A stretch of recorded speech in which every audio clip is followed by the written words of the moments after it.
Alors je m'appelle Adrien, je suis un IMAC 2019 et je travaille à Cube Creative. Moi je suis Guilhem, je suis de la promo 2017 et je suis aussi développeur à Cube Creative. Je m'appelle Pascal, de la promo 2017 et je suis ingénieur à Cube Creative.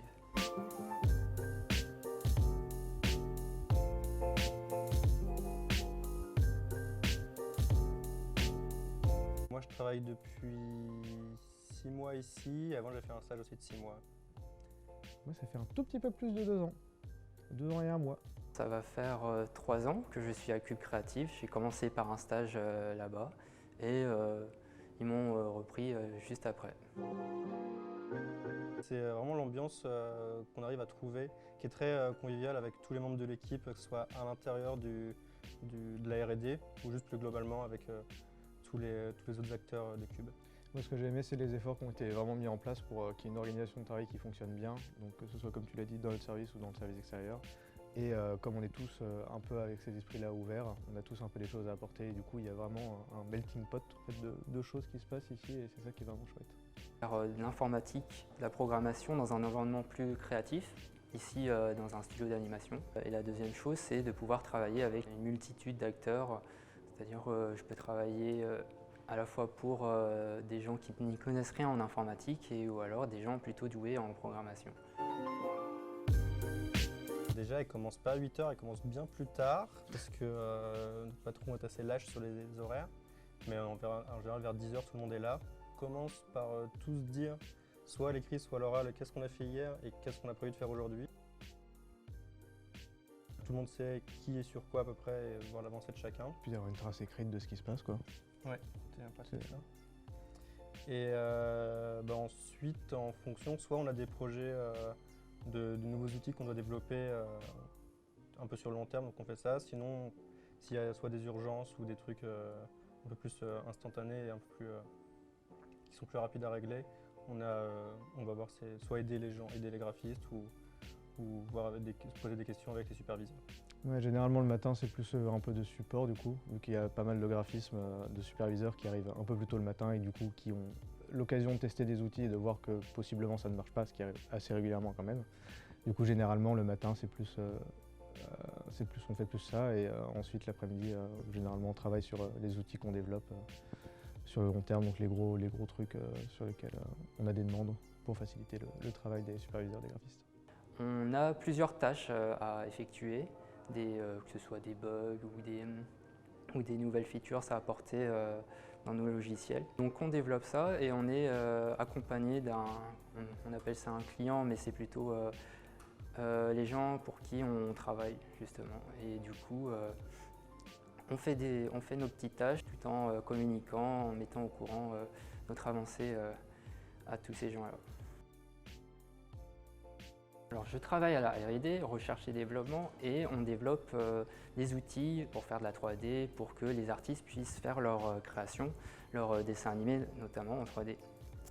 Et j'ai participé notamment dans un dessin animé avec des animaux réalistes qui font du sport, ça s'appelle Athleticus, pour une grande chaîne de télé. Et ça m'a plu parce que je me sentais vraiment impliqué dans ce projet en apportant de nouvelles fonctionnalités pour les artistes pour qu'ils puissent travailler au mieux leur dessin animé. Moi en deuxième année, j'avais vu que j'hésitais entre soit aller en motion design, soit donc faire du développement. Je me dis qu'en deuxième année, j'allais tester, et donc j'ai trouvé un stage en motion design qui s'est passé relativement bien, mais pas top. Et pour plein de raisons diverses et variées. Et du coup, en troisième année, quand je suis rentré, vu que j'avais fait mon année au Québec, j'avais pris contact donc, avec Guilhem qui m'avait dit qu'il bossait à Cube. Et puis on lui demandé est-ce qu'ils vous cherchez des stagiaires et ils m'ont dit je vais voir. Ces termes-là exactement. C'est exactement ça. Et après assez rapidement j'avais un entretien avec notre patron actuel et après j'ai fait mon stage de 6 mois ici. Et après j'étais embauché.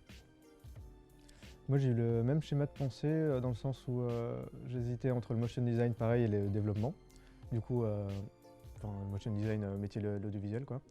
Deuxième année du coup j'ai fait ça pendant 3 mois Donc c'était vraiment du pur motion design. Donc là j'ai pu me rendre compte que bon, ça ne m'intéressait pas suffisamment en fait, pour en faire vraiment un métier. Et l'année d'après, j'ai été développeur dans une boîte qui faisait des installations interactives dans le sud de la France essentiellement. Ce qui était sympa et ce qui était intéressant surtout, c'est que c'était pas du tout le même mode de travail en fait, que dans des boîtes classiques, parce qu'en fait j'étais un peu en format auto-entrepreneur. Donc ça a pu me faire tester un peu comment ça fonctionnait, tout ça. Et bon, ça l'a pas fait non plus du coup au final. Donc après je suis allé à Cube où j'ai été embauché du coup sans avoir fait de stage ici, uniquement sur mes compétences et mon charisme. Et ça a bien marché du coup depuis. Tout va bien pour le mieux des mondes. J'ai fait mon stage là actuellement à Cube Creative. J'ai passé 6 mois à être en immersion dans un studio d'animation. Ça m'a beaucoup plu et juste après, l'entreprise m'a embauché. En deuxième année, j'ai fait du design pour un groupe de musique. C'était intéressant car j'ai pu toucher un peu à tout, des choses que des gens en prog ne font pas habituellement. Et là, j'ai pu faire du design et ça m'a permis de développer mon esprit plus créatif. J'ai pas du tout été à l'étranger parce que je n'avais pas pu au final. Et que ça me branchait bien de faire la troisième année à l'IMAC, parce que comme c'était une année où on fait beaucoup de projets, et au final, ça, je suis pas mécontent.